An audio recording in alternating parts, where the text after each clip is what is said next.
Recorded by Ray Smith. Viewpoint by Randall Garrett. A fearsome thing is a thing you're afraid of, and it has nothing whatever to do with whatever others are afraid, nor with whether it is, in fact, dangerous. It's your view of the matter that counts. There was a dizzy, sickening whirl of metal blackness.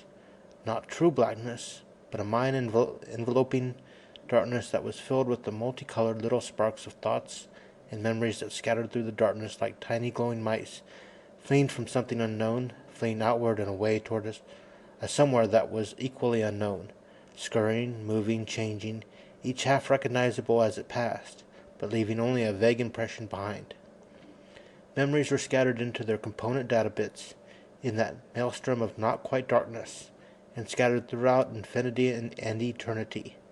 Then the pseudo-dark stopped its violent motion and became still, no longer scattering the fleeing memories, but merely blanketing them. And slowly, ever so slowly, the powerful, cohesive forces that existed between the data bits began pulling them back together again as the not blackness faded. The associative powers of the mind began putting the frightened little things together as they drifted back in from vast distances, trying to fit them together again in an ordered whole. Like a vast jigsaw puzzle in 5 dimensions, little clots and patches formed as the bits were snuggled into place here and there. The process was far from complete when Broom regained consciousness. Broom sat up abruptly and looked around him. The room was totally unfamiliar. For a moment that seemed perfectly understandable. Why shouldn't the room look odd after he had gone through? What? He rubbed his head and looked around more carefully. It was not just that the room itself was unfamiliar as a whole. The effect was greater than that.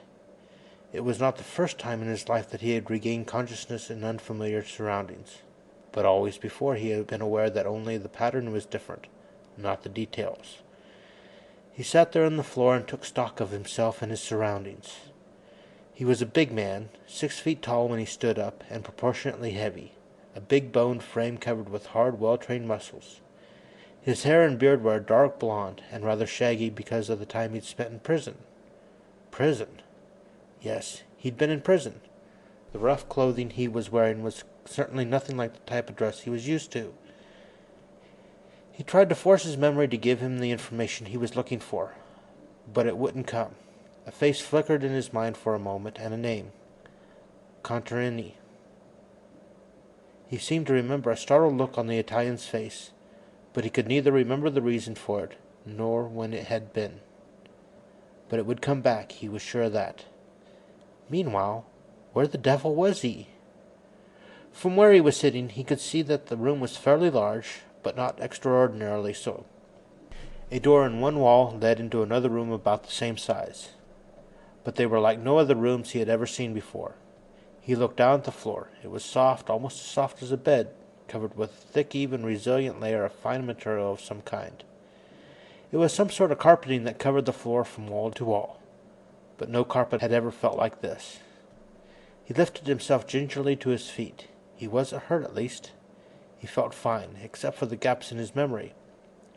The room was well lit. The illumination came from the ceiling, which seemed to be made of some glowing, semi-transparent metal that cast a shadowless glow over everything.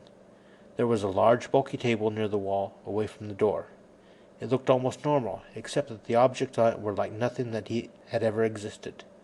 Their purposes were unknown, and their shapes meaningless. He jerked his head away, not wanting to look at the things on the table. The walls at least looked familiar. They seemed to be paneled in some fine wood. He walked over and touched it, and knew immediately that no matter what it looked like, it wasn't wood. The illusion was there to the eye, but no wood ever had such a hard, smooth, glass-like surface as this. He jerked his fingertips away. He recognized then the emotion that had made him turn away from the objects on the table and pull his hand away from the unnatural wall. It was fear. Fear? Nonsense! He put his hand out suddenly and slapped the wall with his palm and held it there. There was nothing to be afraid of. He laughed at himself softly. He'd faced death 100 times during the war without showing fear. This was no time to start. What would his men think of him if they saw him getting shaky over the mere touch of a wood-like wall? The memories were coming back. This time he didn't try to probe for them. He just let 'em flow. He turned around again and looked deliberately at the big, bulky table. There was a faint humming noise coming from it which had escaped his notice before. He walked over to it and looked at the queerly shaped thing that lay on its shining surface. He had already decided that the table was no more wood than the wall, and a touch of a finger to the surface verified the decision. The only thing that looked at all familiar on the table was a sheaf of written paper. He picked it up and, glancing over the pages, noticed the neat characters, so unlike any that he knew. He couldn't read a word of it. He grinned and put the sheets back down on the smooth tabletop. The humming appeared to be coming from a metal box on the other side of the table. He circled around and took a look at the thing. It had levers and knobs and other projections, but their functions were not immediately discernible. There were several rows of studs with various unrecognizable symbols on them. This would certainly be something to tell in London when and if he ever got back. He reached out a tentative finger and touched one of the symbol-marked studs. There was a loud click in the stillness of the room, and he leaped back from the device. He watched it warily for a moment, but nothing more seemed to be forthcoming. Still, he decided it might be best to let things alone. There was no point in messing with things that undoubtedly controlled forces beyond his ability to cope with, or understand. After all, such a long time. He stopped. Time? Time? What had Contarini said about time? Something about it being like a river that flowed rapidly. That much he remembered. Oh yes, and that it was almost impossible to try to swim backwards against the current or something else. What? He shook his head. The more he tried to remember what his fellow prisoner had told him, the more elusive it became. He had traveled in time, that much was certain. But how far, and in which direction? Toward the future, obviously. Contarini had made it plain that going into the past was impossible. Then could he, Broom, get back to his own time? Or was he destined to stay in this place, wherever and whenever it was? Evidently, movement through the time river had a tendency to disorganize a man's memories. Well, wasn't that obvious anyway? Even normal movement through time at the rate of a day per day made some memories fade, and some were lost entirely, while others remained clear and bright. What would a sudden jump of centuries do? His memory was improving, though. If he just let it alone, most of it would come back, and he could orientate himself. Meanwhile, he might as well explore his surroundings a little more. He resolved to keep his hands off anything that wasn't readily identifiable. There was a single oddly shaped chair by the bulky table, and behind the chair was a heavy curtain which apparently covered a window. He could see the gleam of light coming through the division in the curtains. Broom decided he might as well get a good look at whatever was outside the building he was in. He stepped over, parted the curtains, and gasped. It was night time outside, and the sky was clear. He recognized the familiar constellations up there, but they were dimmed by the light from the city that stretched below him. And what a city! At first it was difficult for his eyes to convey their impressions intelligently to his brain. What they were recording was so unfamiliar that his brain could not decode the messages they sent. There was broad, well-lit streets that stretched on, as far as he could see, and beyond them flittering ferry bridges rose into the air and arched into the distance, and the buildings towered over everything. He forced himself to look down, and it made him dizzy. The building he was in was so high that it would have projected through the clouds, if there had been any clouds. Broom backed away from the window and let the curtain close. He had all he could take for right now. The inside of the building, his immediate surroundings, looked almost homey after seeing the monstrous, endless city outside. He skirted the table with its still humming machine and walked toward the door that led to the other room. A picture hanging on a nearby wall caught his eye, and he stopped. It was a portrait of a man in unfamiliar outlandish clothing, but Broom had seen odder clothing in his travels. But the thing that had stopped him was the amazing reality of the picture. It was almost as if there were a mirror there, reflecting the face of a man who stood invisibly before him. It wasn't, of course. It was only a painting, but the lifelike, somber eyes of the man were focused directly on him. Broom decided that he didn't like the effect at all, and hurried into the next room. There were several rows of the bulky tables in there, each with its own chair. Broom's footsteps sounded loud in the room, the echoes rebounding from the walls. He stopped and looked down. This floor wasn't covered with a soft carpeting. It was a square mosaic pattern, as though it might be composed of tile of some kind. And yet, though it was harder than the carpet, it had kind of a queer resiliency of its own. The room itself was larger than the one he had just quitted, and not as well lit. For the first time he thought of the possibility that there might be someone else here beside himself. He looked around, wishing that he had a weapon of some kind. Even a knife would have made him feel better. But there had been no chance of that, of course. Prisoners of war are hardly allowed to carry weapons with them, so none had been available. He wondered what sort of men lived in this fantastic city. So far he had seen no one. The streets below had been filled with moving vehicles of some kind, but it had been difficult to tell whether there had been anyone walking down there from this height. Contarini had said that it would be... How had he said it? Like sleeping for hundreds of years and waking up in a strange world. Well, it was that all right. Did anyone know he was here? He had the uneasy feeling that hidden, unseen eyes were watching his every move, and yet he could detect nothing. There was no sound except the faint humming from the device in the room behind him, and a deeper, almost inaudible rushing, rumbling sound that seemed to come from far below. His wish for a weapon came back stronger than before. The very fact that he had seen no one sent his nerves on edge even more than the sight of a known enemy would have done.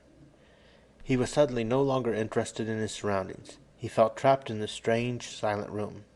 He could see a light shining through a door at the far end of the room. Perhaps it was a way out. He walked toward it, trying to keep his footsteps as silent as possible as he moved. The door had a pane of translucent glass in it, and there were more of the unreadable characters on it. He wished fervently that he could decipher them. They might tell him where he was. Carefully he grasped the handle of the door, twisted it, and pulled. And carefully as he had been, the door swung inward with surprising rapidity. It was a great deal thinner and lighter than he had supposed.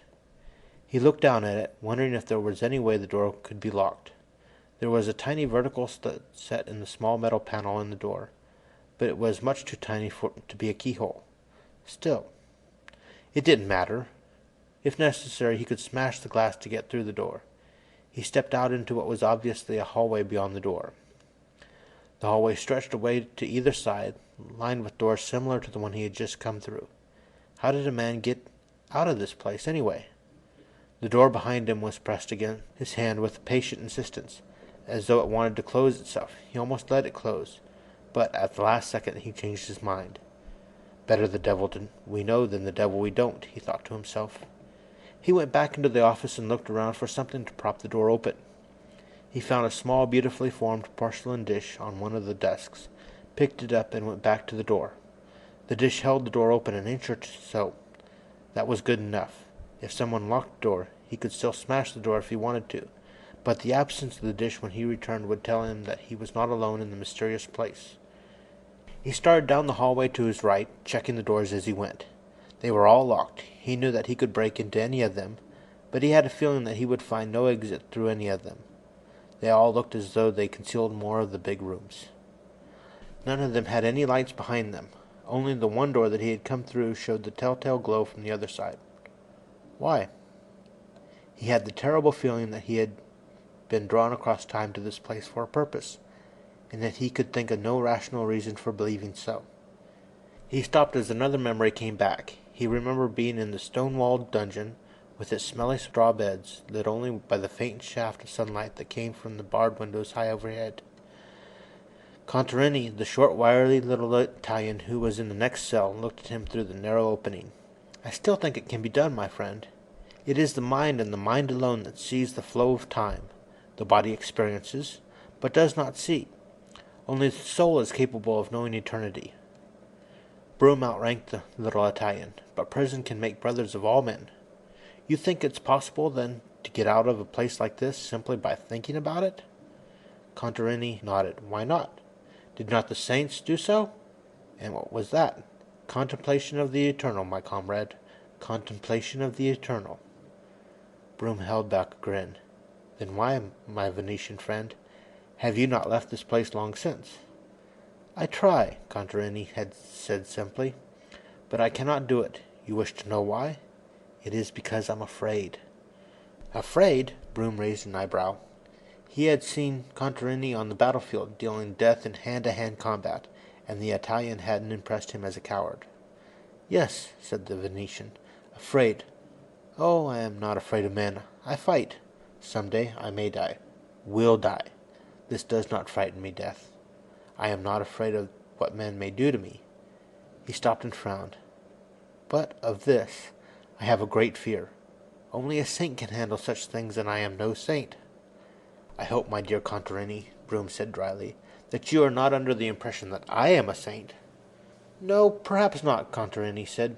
"Perhaps not. But you are braver than I. I am not afraid of any man living. But you are afraid of neither the living nor the dead, nor of man or evil, which is a great deal more than I can say for myself. Besides, there is blood of kings in your veins. And has not a king protection that even a man of noble birth such as yourself does not have? I think so.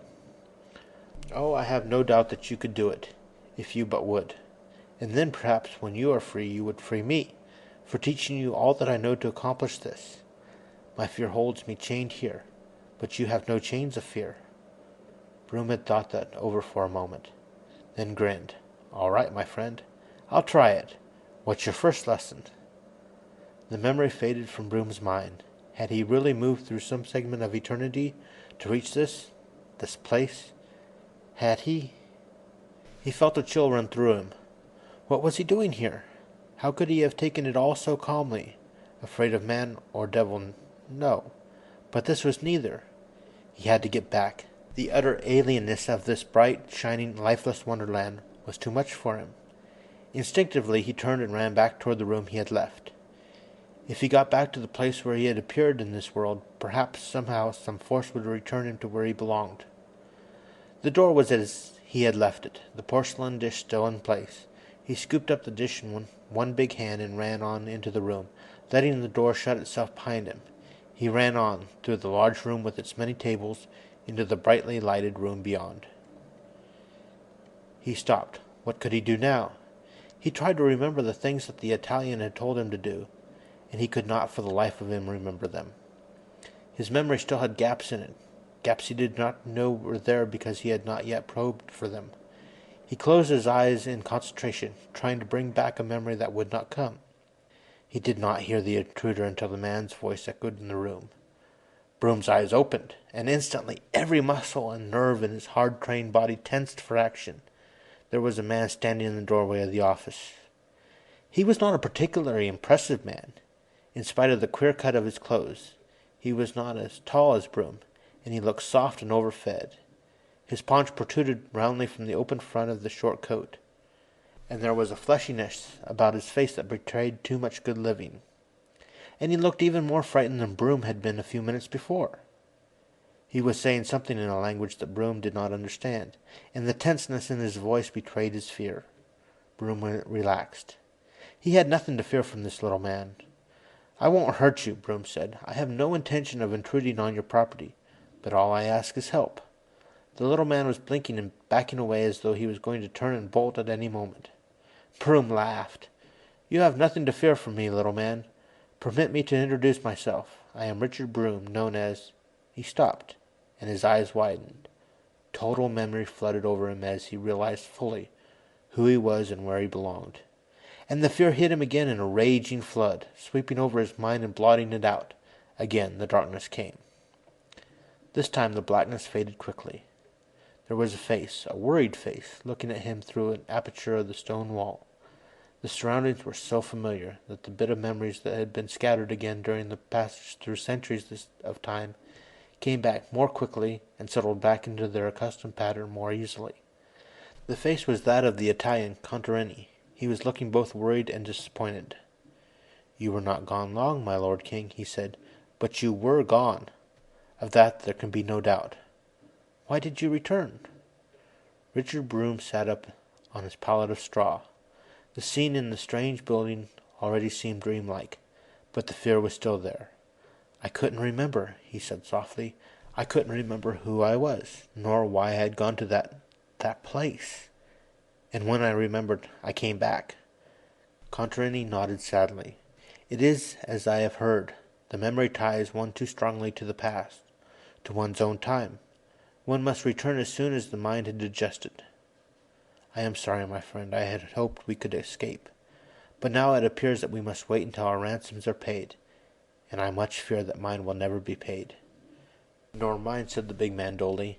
My faithful Blondin found me, but he may not have returned to London, and even if he has, my brother John may be reluctant to raise the money. What? Would England hesitate to ransom the brave king who had fought so gallantly in the Holy Crusades? Never! You will be free, my friend. But Richard Plantagenet just stared at the little dish that he still held in his hand, the fear still in his heart. Men would still call him lion-hearted, but he knew that he would never again deserve the title. And nearly 8 centuries away in time and thousands of miles away in space, a Mr. Edward Jasperson was speaking hurriedly into the telephone that stood by the electric typewriter on his desk.